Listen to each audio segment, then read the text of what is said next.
Welcome everybody. I'm back after a couple weeks of taking some R&R and some birthdays and all that fun stuff, but here we are. I am joined with Nancy this week. I think Dave and Eden are a little upset that I took the last 2 weeks off, so they are actually away and they're enjoying some time off on their own. But Nancy's going to be joining me on co-host, and this is Generation on the Rise. So this episode, we have another special guest. So we're continuing that trend with bringing guests on. And today we have Maggie Dobbs, the borough manager for Narberth here outside Philadelphia. And fun fact about Narberth, it is a borough. And we'll kind of go into what is a borough for those who are outside Pennsylvania, because we do have folks listening from outside the beautiful Commonwealth. But it is an enclave. It is entirely surrounded by Lower Merion, where I work. So that's a fun dynamic, and that makes Maggie my neighbor. So hi, neighbor. Hi, neighbor. Good morning.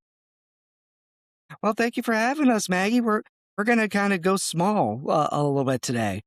We've been talking in the past couple episodes about, what you really do when you're in a position, but oftentimes an important question for especially that new generation on the rise is finding your place. And what that means is going to be different for different people, right?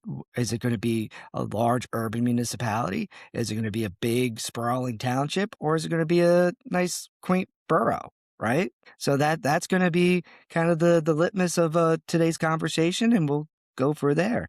So Maggie, I'm going to toss it over to you. So, why don't you give the listeners a little bit of a who's who about Maggie Dobbs? Tell us about your story and how you've gotten to Narberth. Sure. Well, thank you, Brandon and Generations on the Ride podcast for hosting me this week. I'm really excited to be here and share my experiences. I don't know that my trajectory to get here is necessarily commensurate with some of my other colleagues, but I do find that there are certain folks in municipal government who kind of end up here through various means. And I think in what I've heard from some colleagues too is that people often kind of wind up in places that they never really thought they would. So I think that pathway to exploring different options, exploring different levels of government, exploring different facets within different government levels is really helpful as you start your career and explore what makes sense for you and how you get there. A little bit about me then. Maggie Dobbs, current borough manager of Narberth. So I'm here now just for over a year, started in late December 2024. And have my first year under my belt, so I'm feeling pretty good. Like I said, kind of came into this a little bit in a not straight path. So I professionally, in the working professional world, come from a background as a city planner. So I decided to go to grad school. I chose city and regional planning, so I have a master's in that from the Blaustein School at Rutgers University. And when I graduated, I was working at the time for the New Jersey Department of Agriculture. So I was actually in a state level position as well. It was administrative in nature. I was working on something called the Summer Food Service Program, which is the summer portion of the school lunch program. So I was doing administrative work within that state department. It wasn't really necessarily related to planning. And so I was looking for something else. And I had moved back to Philadelphia. So I was in Philly, moved to Jersey for 2 years for school, and then moved back to Philly and ended up getting a position at the Montgomery County Planning Commission as a community planner. So the Montgomery County Planning Commission is really unique in that it provides what's called planning assistance contracts to the various municipalities within the county of Montgomery. This is different. So there's county planning commissions in just about every county throughout the Commonwealth, but the contract services that MCPC provides is a little bit of a unique situation. So I was employed by the county. I was a planner for the county, but because I was in the community planning division, I ended up operating as a planning consultant for municipalities within Montgomery County. So I got kind of a nice blend of both public and private sector in a way, in that I was operating as a consultant under a county government umbrella. That was hugely beneficial to my career, to my exposure to local government, just to my broader knowledge and understanding of the geography of Montgomery County, because during my tenure at MCPC, I ended up being assigned to contracts. I think it was about a dozen in total, not all at the same time, but we would kind of get slotted in and out depending on where the need was. but I think I ended up working with about 12 different municipalities, literally tip to tip Montgomery County. So Rockledge Borough, which borders Philadelphia, Yep. all the way out to Douglas Township, which borders Berks County. So I literally went end to end, north to south. And in that time, I was the planning consultant then for both boroughs and larger townships. So I had a great exposure to the different types of government, the different types of roles within that. Obviously, I wasn't in the actual mix. I wasn't doing finance and HR and public works management. Like that necessarily wasn't part of my purview. But within the contracts that I did, I had the opportunity to write 4 comprehensive plans, which they have names that vary, but comprehensive plan essentially being a long-range planning vision for that community. They're typically a 20-year time range and involves a huge amount of community outreach, just basic general research, a stakeholder interview. So I was interviewing the managers, the assistant managers, I was interviewing the boards and commissions, I was interviewing the elected officials, I was interviewing the community groups, the religious groups, the public works directors, just finding out what everybody needed in the community. So I did have a really, really great experience there, really a diverse range of opportunities to kind of learn everything that goes into government and writing those comprehensive plans. Narberth was one of those communities that you That's assisted right. at the county level, right? That's right. Actually, so yes, my segue then is that I took my I took my opportunities then at MCPC and ended up leveraging them into positions because my current position here at Narberth, I was the community planner here in Narberth, which is also kind of a weird and unique situation where I come into this position with certain levels of background and familiarity with the challenges and the opportunities facing the community. And my position prior to this was in New Hanover Township, which is a larger township out in western Montgomery County. Not quite the very end. It's next to Douglas, but closer to the Pottstown region for folks who might have that as a kind of point of Testing point, reference. right?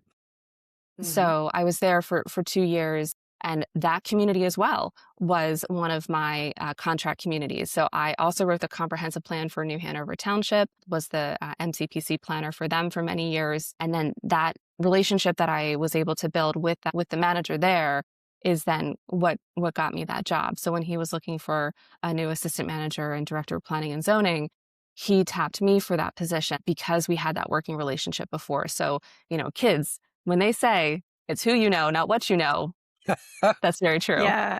Ain't You that know, the truth? I'd love to jump in here because I'm not sure our listeners would know. Brandon, you also have a planning background. Is that right? Less of a planner, more of a community development person, because I Okay. started as Okay. a planning intern. Okay. Well, I think that you could do a whole conversation episode around this itself. I think that this perspective on local government to me is one of the most interesting. I think Maggie just hit on it. It's a natural, I guess it comes about in your training, maybe you can say, the listening portion, the ability to really this is where you're really trying to connect that community to the larger vision.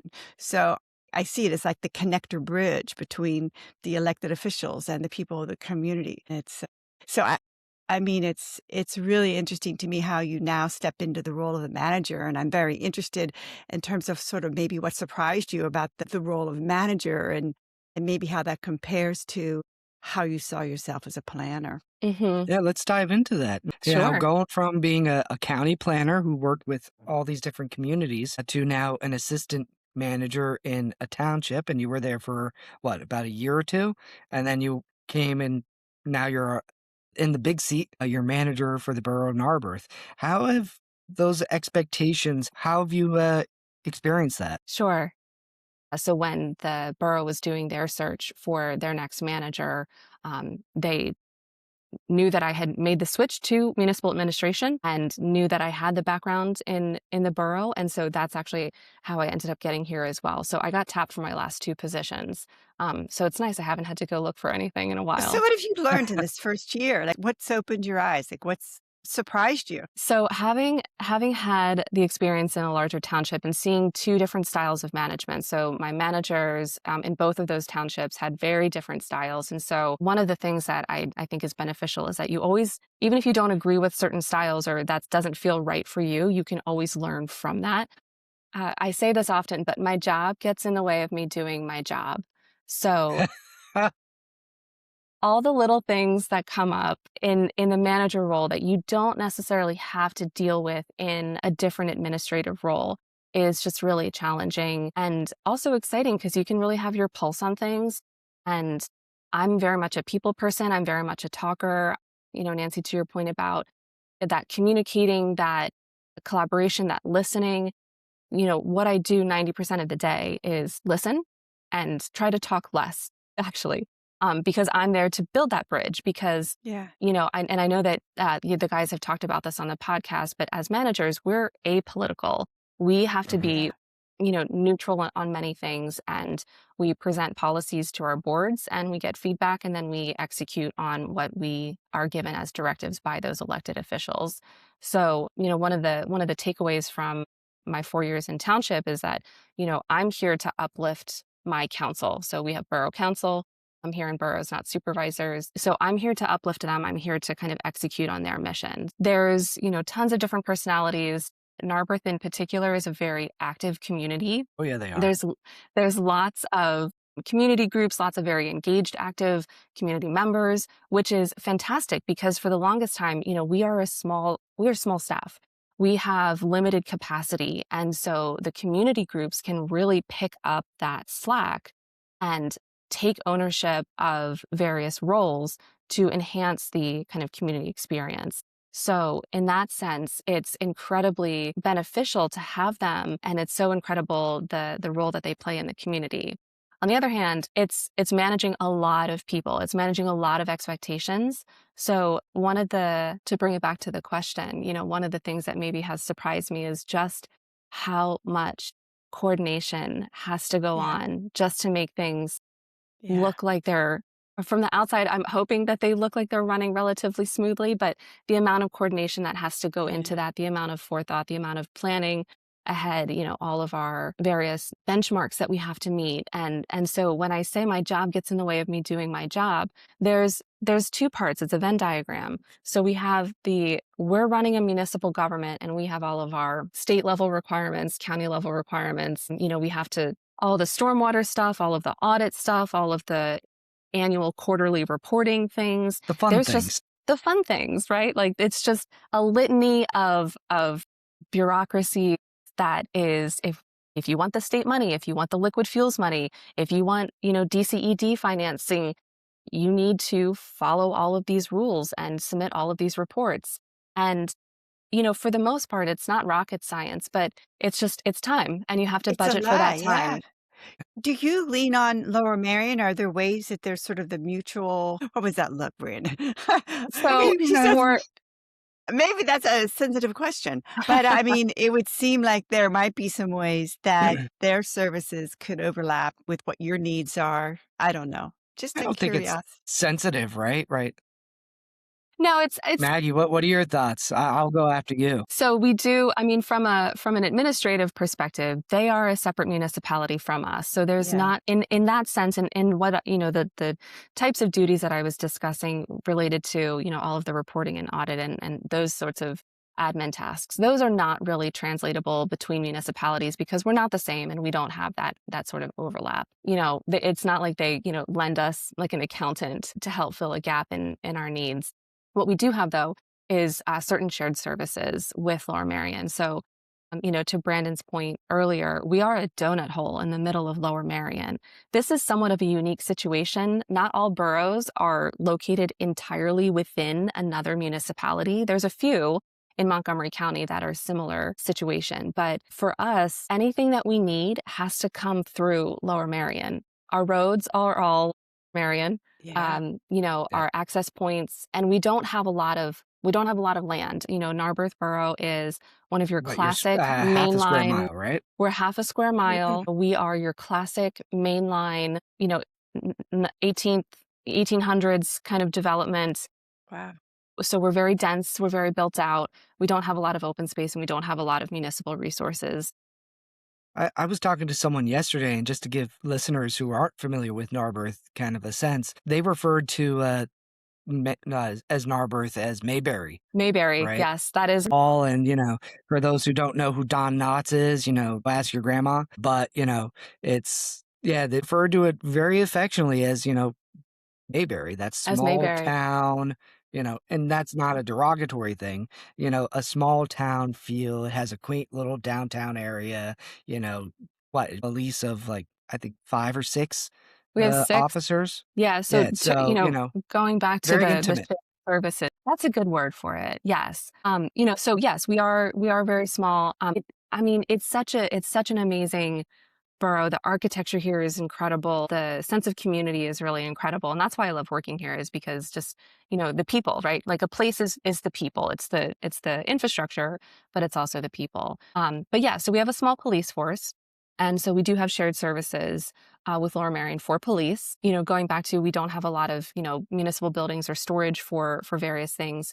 We also have, a good working relationship with our Public Works Department and the Lower Merion Public Works Department. So things like salt acquisition, so our road salt, we purchase through Lower Merion. We also, for our sewer infrastructure, we don't have any pump stations within Narberth. All of our sewer mains are owned by the borough, but all of our sewers go to Lower Merion, again, because there's nowhere else to go but Lower Merion. All the And flow. all the flow Yeah. goes through Lower Merion, and then Lower Merion sends it to the Philadelphia water treatment plant. So, there's these services. So we do pay Lower Merion then for sewer costs. So it's not like we're paying a water authority. We're Yeah. actually just paying Lower Merion for that. So in that way, it's very unique and different, but we do have a good working relationship. Excuse me. And Brandon's, what, you're 2 years at Lower Merion at this point? 3. 3? Okay. And then I'm a year here. And so, Brandon and I are cohorts of sorts. And so, this is like a new age as well in the working relationship with Lower Merion Oh, and yeah. Narberth. So, really excited to kind of Yeah. continue to build that relationship. And we get to do some fun creative things too, right? Like not only the fun stuff, but actually fun stuff, right? We were about last year, and we actually have to talk about it again relatively soon, like a joint recreational project Yes, we need to touch base about that one for sure. combining, our forces. Hmm. Nancy, we were talking a little bit before we pressed the record button. Narberth and Lower Merion is actually partnered on a planning study, right? Go figure. You put the 2 planners together. Yeah, We're exactly. doing a joint planning study. Watch out. And about traffic. And we're actually going to be studying a 7-mile stretch of Montgomery Ave, which is a major traffic thoroughfare that connects both of us. Yeah. That's one of the ways to get into Narberth. And as a comical aside, Maggie was referencing you have to go through Lower Merion to get to Narberth. There was once a, half, not really serious. We were talking about maybe we should put some toll roads up all around Narberth. We'll get a lot of revenue from that way. But we like our neighbors too much for that. Well, I was looking at my notes just a few minutes ago. I did an episode with John String, and he's still your chief? I was just checking to see if he is still your chief. He is, yep. Formerly of think Lower he- Merion. That's Yeah, true. yeah. And I could take this out of the recording, but newly married, I understand, to one of the Lower Merion people, I believe sergeant. Is that right? I believe she left that position. They have She's an aspirant they have consultant. a consultant. Yeah, they do Yeah. consulting.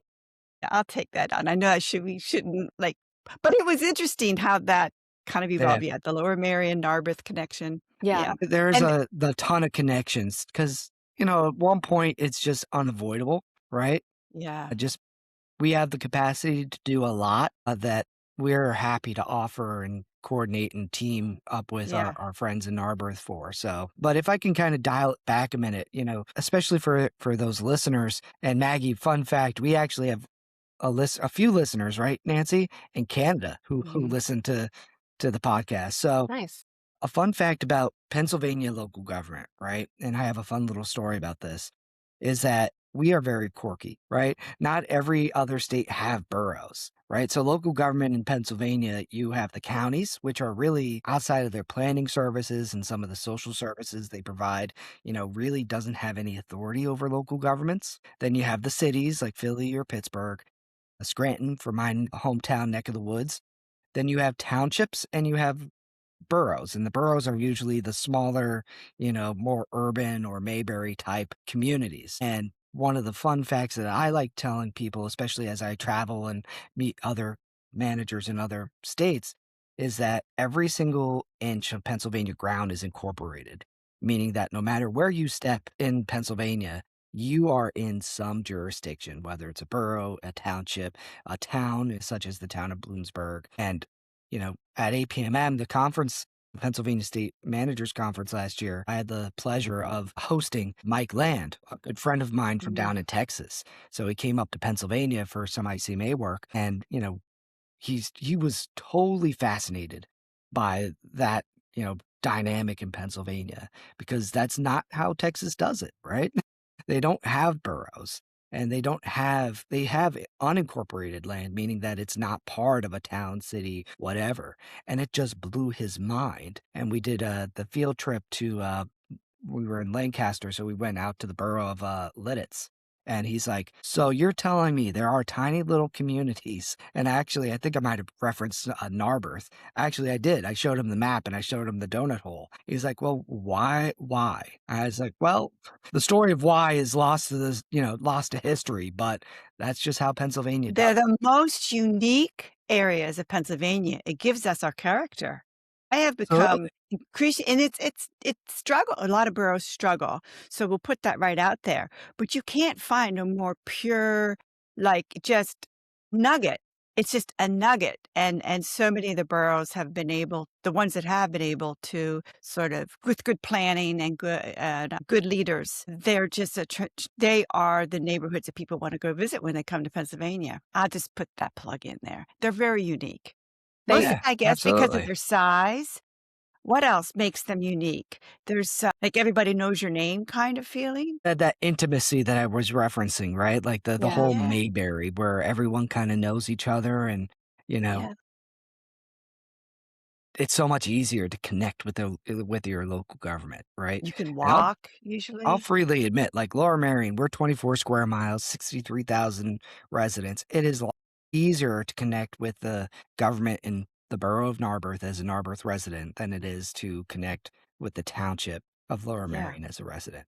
yeah. And It's that's just comes with the size. Yeah. So I'm not from Pennsylvania myself, and so this was something that I learned when I moved here, and my undergrad was at Gettysburg College, so I've pretty much lived in Pennsylvania almost full time Another since I borough. started there, which is another Yeah, borough. great borough. And yeah, so the boroughs and growing up coming into Pennsylvania was always just a bit of a culture shock in a really good way because driving through, yeah, you would go through these small towns, and I think boroughs, to the point of that we're making with they're lovely and they're intimate and people know each other and the neighbors care for each other.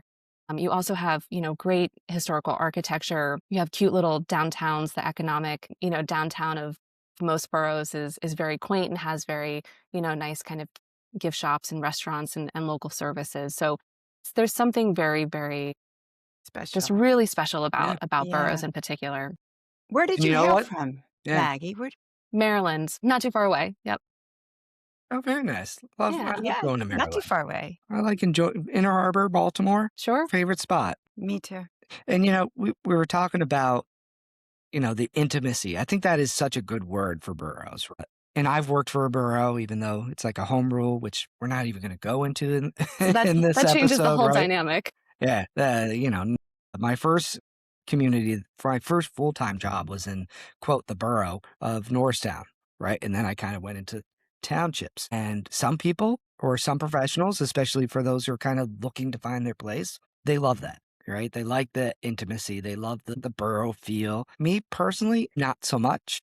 Right. Like, would I work for a borough again?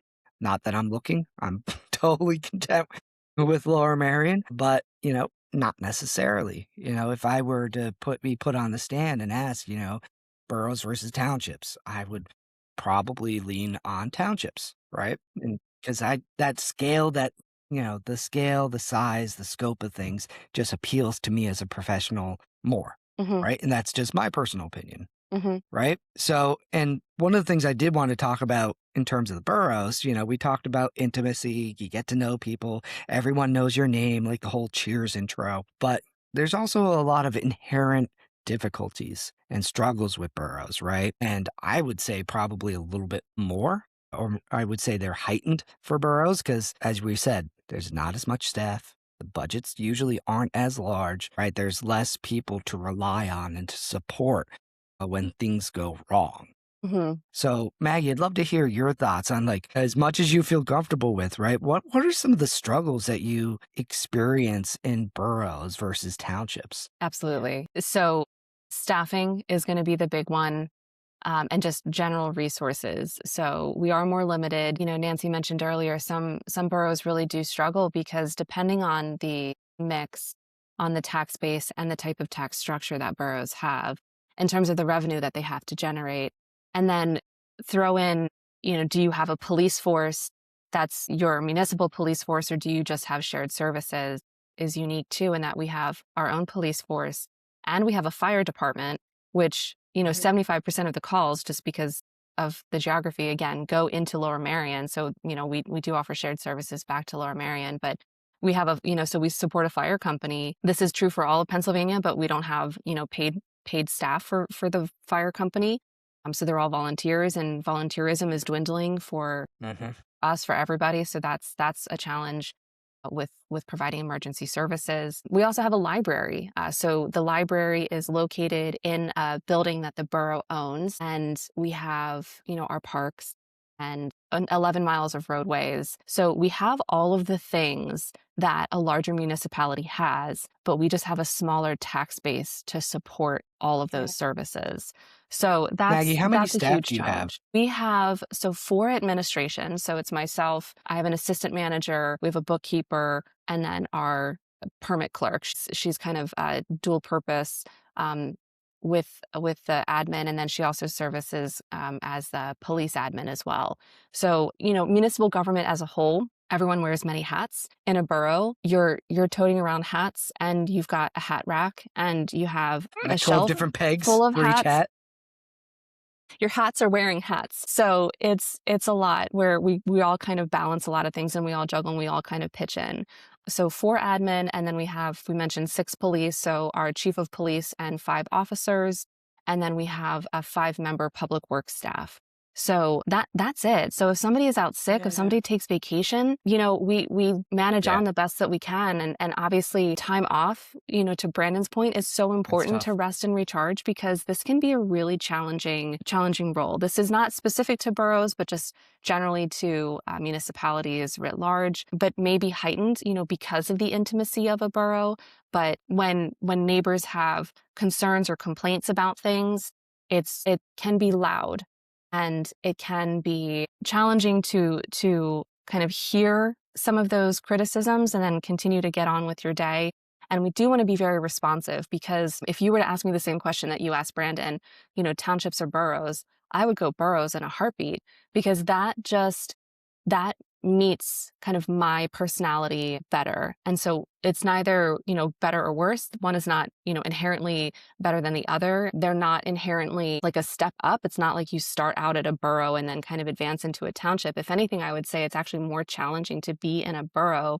You have to be more knowledgeable in a borough because you have to wear all of those hats. You cannot be specialized. In a township, especially one as large as Lower Merion, you can have folks who just specialize in one department. They can just be in the finance department, have really very little knowledge of how the actual municipality as a whole works.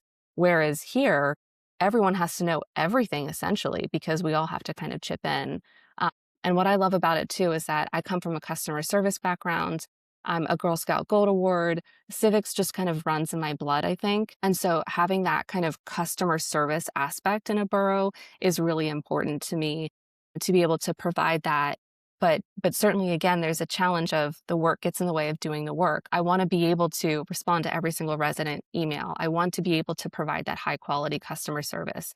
But I'm also working on the audit. I'm also writing a grant. I'm also managing like some relationship with, between a board member or council members. I'm advocating for long range planning, and I'm also thinking about next year's capital plan and next year's budget. And It's a lot. then we get hit with a pound Yeah. of snow, and then everything just kind of blows up. Got to fix a bridge, I heard. Yeah. Bridge. Don't even. Let me ask you a question. I'm actually curious, but if I were to make a sort of a hot tip to somebody coming to Pennsylvania as a young professional and looking for affordable housing, are they more likely to find that in a borough? I mean, I know it differs. It can't say abroad, but if in your case, is your housing the same as Lower Merion because it's surrounded by Lower Merion, or are there some differences in sort of mixed availability of housing in the borough? Yeah. So, Nancy, you hit on a really sensitive topic for the community Yeah. right now by mentioning Good. affordable housing. So this is right. So Narberth, think historically, I don't think I'm going to get too much flack for saying this, kind of historically was more of a blue collar town. It was blue. Yeah, actually, not to interrupt, but to interrupt. Mhm. I had that conversation just the other day. Someone was giving me who grew up in the community, gave me their perceptions that Narberth was, historically the workers. Yeah. Yeah. So there was some larger estates from some, wealthier Philadelphians who had their, summer homes here. Back when the main line was like a summering destination. But yeah, I mean, we had a working rail yards. There was industry right next to the train station. It used to be it was the Elm Station. So if you notice, our borough seal has an elm tree. So elm is Cool.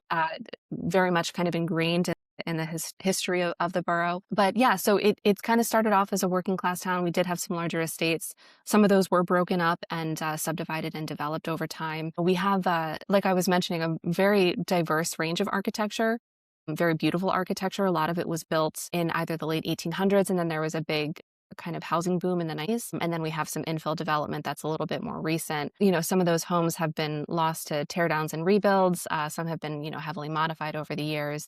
But recently, I would say within the last 20 years, Narberth has kind of made a total flip. So there's a definite shift. And this is something that we explored when I was working with the borough on the comprehensive plan while I was at MCPC, and it continues to be a conversation today. And our council is very interested right now and have publicly discussed the opportunities to potentially explore actual affordable housing. Yeah. So, plan designed to be affordable at some percentage of AMI. But in terms of how the housing has shifted, we do have small lots. So we're dense. A lot of housing lots are 6,000 square feet. Yeah. And so we have, smaller homes that have been built on over the years. So you kind of see a hodgepodge of additions as people have added to the homes. We do have a series of row homes closer to Montgomery Avenue. And then we do have some larger single family homes. But we have been looking very extensively at our housing as part of this initiative. And, the borough actually has a high percentage of renters. So the housing value, Narberth was the highest median sales price out of any municipality in the entire county. I don't think it was last year, but 2024 is the data that we have. The borough has the highest median housing sales price. Yeah. Which is extraordinary. So our houses now go for, if you look on Zillow right now, we have houses going for over $1 million. A lot. It's a lot. And these are small lots and small houses. But the beauty is that you get to buy a house in Narberth where you have access to the train station and a walkable downtown and the incredible support of the community. So people And a buy great school here. district. Oh, an amazing school district. You're 10 minutes to Center City, and the school district is great, and there's access to parks and amenities and resources, and it's very walkable. So there's so many things that attract people here. But because of the historical patterns of development and because of the type of housing stock, we do see that houses have been split into duplexes, and we do see a high percentage of rentals compared to townships. So Brandon, I don't know what your percentage of rentals is in the township, but we're close to, we estimated maybe 40 to 50% of units in the borough are actually rental properties. So we do have apartment complexes. I don't know when they were built, Most of but those pre-war. rentals are, high-end rentals, right? They're not like Well, Honestly, I spent a lot of time kind of researching this. It's a total mix. So you have the houses, you have single family homes that are rented as single family homes. I would not call any of them affordable though at this point.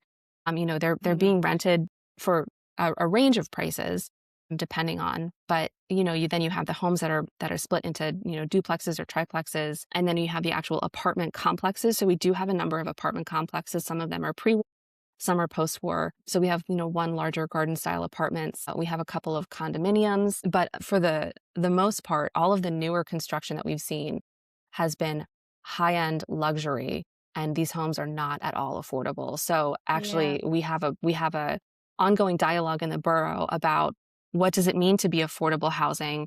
What kind Yes. of influence does the government can or should have on impacting prices for housing? Should we just let the market kind of run with what it is? But there's a definite shift in what I hear from the community about the old guard versus the new guard and the folks who are moving in and what their values are versus the folks who've, are third generation NARBs. Yeah. Yeah, And so I've it's heard the it's a term really old NARBs interesting. versus new NARBs. Yes, the old Yeah. guard, new guard, old NARB, new NARB. We love saying NARB for everything. We have a store in town that'll Well, sell NARB growth is every kind of in the name, right? NARB. Yeah, throw pillows, t-shirts, mugs that say NARB on them. I think it's Branding is a fantastic. powerful tool. It's Yeah. I mean, the sense of community here is the strongest than anywhere I've ever seen. Yeah. Wow. No, if I can flip that, Nancy, Yes. right? In Lower I'd Merion, like to hear.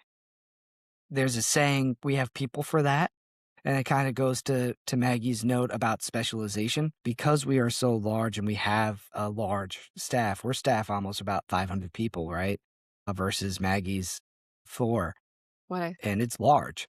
So we have planners who specialize in housing. If we want to, go down the affordable housing rabbit hole, we have planners that specialize in housing, right?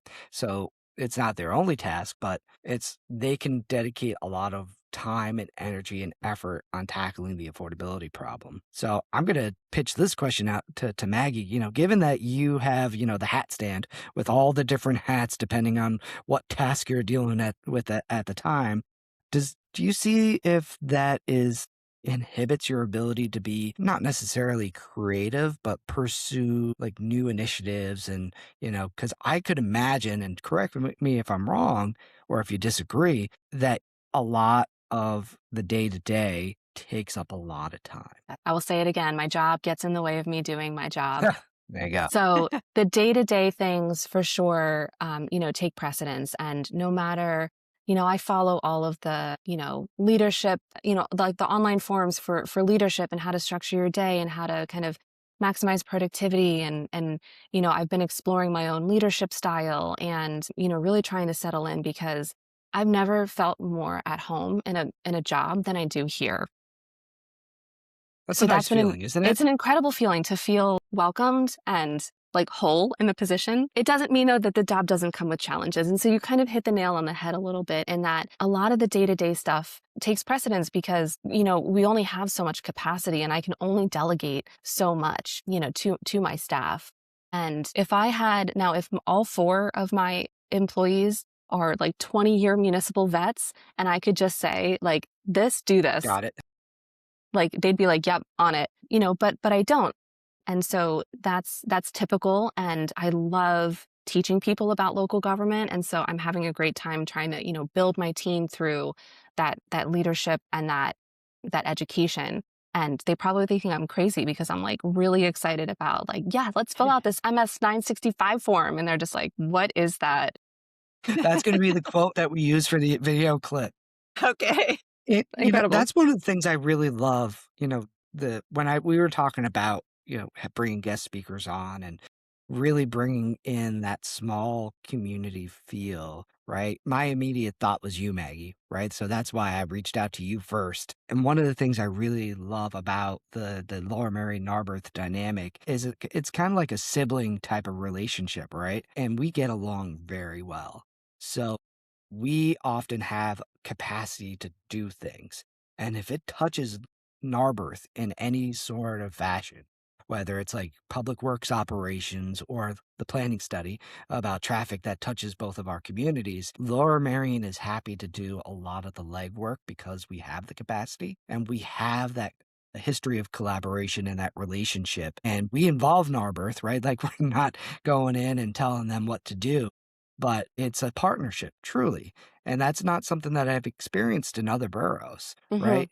Norristown, and this is talking like 10 years ago when I first started, surrounded by, East Norton, West Norton, Plymouth Township, did not have that same type of dynamic. Norristown is, with 3 square miles, financially, struggling. They were often just inundated with the day to day, Hmm. right? And they didn't have that relationship with their larger neighbors to do some creative things. So that's just one of the things that I really like about our relationship being neighbors. Absolutely. Yeah. It is a very unique position. Norristown being the county seat also has some Yeah, challenges in that's that, yeah. any city, any town that is the kind of municipal epicenter for a larger, Harrisburg, Yeah. Norristown for Montgomery County, Harrisburg for the state. It's, there's going to be some challenges there having, the county or state government in your locality. But yeah, I mean, so with my first year now under me, it's been really great to kind of settle in and be more familiar with the day to day. So my big push has been standard operating procedures. I want Yep. to think less about the day to day. I want the day to day to essentially run itself because we've already figured it out. I don't want to have to answer questions I've answered again. So I'm big on policy and procedure. So I interviewed on policy and procedure. If not that I'm a politician or running on a campaign, but if I had a campaign slogan, it would be policy and procedure, because we don't have that capacity to take on extra mental load. Wherever we can streamline operations, wherever we can, and we just have a new website. So our website is Which beautiful is beautiful, now. by the way, Maggie. It's so great. Thank you. I've We're so experienced happy the with old it. one. I've seen the new one. It was rough. I might This have to one's so talk much to you better. about notes. Absolutely. So our website has been an incredible upgrade, and we are just throwing every piece of information on there that we possibly can, because people go to websites first to look up information before they call, usually. So if we can preempt any questions up front, we 100% will, because then that means that we get fewer calls that we have to deal with because we've already provided that information to people. And of course, we're happy to take the calls, but anytime that we can kind of reduce extra noise by providing information up front proactively is a win for us. And that gives us a little bit more leverage, a little bit more leeway to take on some of those innovative things. So we do try to think strategically about, you put the work in now, and this has been my push. And I know, Brandon, you've talked about Narberth a little bit in the past about how much volatility that we've had in the borough the past couple years, which is like another challenge that we haven't even touched on. But I'm the 5th manager in 4 years. There's been a myriad of reasons why there's been that much turnover, but for various personal and professional reasons, I'm the 5th in 4 years, which has been really challenging for the community because there's like whiplash, and so Yeah. they're learning to trust me. And so I'm coming in trying to just steady the ship and keep it on track and do all the fun things that they want to see us do. So, we're working on grant applications now. We have a really robust capital improvement plan. Mhm. We did raise our EIT last year, which wasn't universally welcomed, but we are really excited to have that financial flexibility now to do the fun, innovative things that the community wants us also to just take care of basic infrastructure necessities that have been somewhat neglected over the past couple of years. So it's a mix of the very mundane and the very aspirational. And for those listeners, Maggie, yeah, go ahead. Go ahead. I was just going to say, for those listeners who kind of are still processing 5 managers in 4 years, like whiplash a little So bit. here's my question that I think you can answer without raising any um, past history of the Narberth. I would just like to know your experience coming in, because this follows closely on our episode from last week. So you're interviewing, as our conversation last week, the guys, the crew was really talking about how do you go into a situation that has had kind of this past. Hmm. So just from your perspective, what gave you the assurance, the confidence that this was going to be a good fit for you. Can you just talk a little bit about how you checked that out and were able to move beyond that? Sure. I would just like to know from your perspective how you worked that out. Sure. So I mentioned earlier that I was tapped for this position because of my past working relationship as the planner here and the knowledge that I, moved into municipal management. And so the outgoing manager that I took over after was Matt West, who's now in Plymouth Township. Yeah.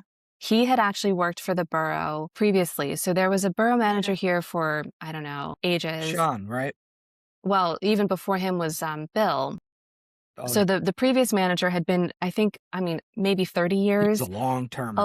So that's a key. Following somebody for 30 years Yeah, always yeah, creates some turmoil. Anyway, it I'll does. just throw that in there. So, and part of it was, there's, and I know the podcast has covered this as well, but there's this growing professionalism in the industry to have managers who are coming in with the professional background and with the professional training, either on the job or kind of pre-existing. And I think the former manager, this is not at all knocking anybody for anything, but was more of the old guard in that he also managed the borough over a period of great kind of social and technological shifts. So when he started, I don't even think they had a computer in the office. Yeah. I think they were still using typewriters when he started. So there was a huge technological shift. And in a small staff, if you don't have that kind of technical background, you're not necessarily going to be able to update to the latest and greatest with the pace of change that you see in private industry or larger municipalities in the public sector. So there was a kind of gap, like coming in. So this was like 2015 or so when he retired. Funny story. It's kind of incestuous, but the manager who took over. I love that. The manager who took over Narberth at that time, his name was Sean Metrick, who's in Westchester Borough now. But Sean was at MCPC, and Sean leaving MCPC opened up the position that I ended up taking. So I was hired to backfill Sean's position. And then Sean was here in Narberth, and then I was the assigned planner for Narberth, so I got to know him. And then funny, because he went to Westchester, and then when I left MCPC to go to Westtown, I called him and I said, guess where I am? He said, where? I said, Westtown. He's like, stop following me. You followed me to Chester County. You took my job at MCPC, and now you're following me to Chester County. So anyway, it's all about Sean who and you I know, people. had a great laugh. So we had a good laugh about that. But so Sean took over and was manager for about 6 years, I think. And then Matt was his assistant manager. So Matt had been here previously. Yeah. And then after Sean and Matt left, then began the period of greater volatility. So then there was another manager here for about 3 years, I think she was here. And then she left. There was an interim, which was the assistant manager was just filling in as the interim. And then there was another hire, and then he wasn't here for very long. And then Matt West came back as interim and then ended up getting hired full time. But then he ended up getting poached by Plymouth and then decided to leave at that time. And then that's when they tapped me in. So that was they tapped you. So it wasn't like a recruitment process. It was knowing you were it was just somebody. Yeah, it was personal relationships. So the gentleman who was here for the very brief period of time was actually like a national recruitment search. They were having trouble filling the position and had gone through kind of a more national search. He came from the upper Midwest. But when they were looking again, when Matt was leaving, they decided not to go that route because it was a challenge, I think, for them to do the national search. So Nancy, going back to then your actual question. So Matt gives me a call and he says, hey, long time. I say, hey, what's up? He said, so I'm leaving the borough and we want you to be the new manager. Like, we want you to apply and come in and for the position. And I was like, absolutely not. No, thanks. Really? Yeah. So my initial instinct was just a hard pass. And mainly because I wasn't necessarily looking to leave where I was. The borough, being the planning consultant here, doing the comprehensive plan, there was a lot of dialogue about the role of MCPC and me particularly. So I wasn't sure if I wanted to kind of step back into the role because, again, Narberth is such an engaged community and it is such an asset, but it can be challenging. Yeah. So I struggled with that a little bit. And so honestly, it was just, speaking with Matt. So we went out to lunch and he was, selling me, he was like, listen, you have the right personality for it. The borough's going through a great change in terms of planning. Our downtown was purchased by a developer and it's an approved land development plan, but there's economic development opportunities and planning opportunities. And, I don't have the finance background. I don't have the poli-sci background. So I'm different from a lot of managers in that I don't come from that world. I'm not finance. I'm not management. I'm not policy. I'm a planner.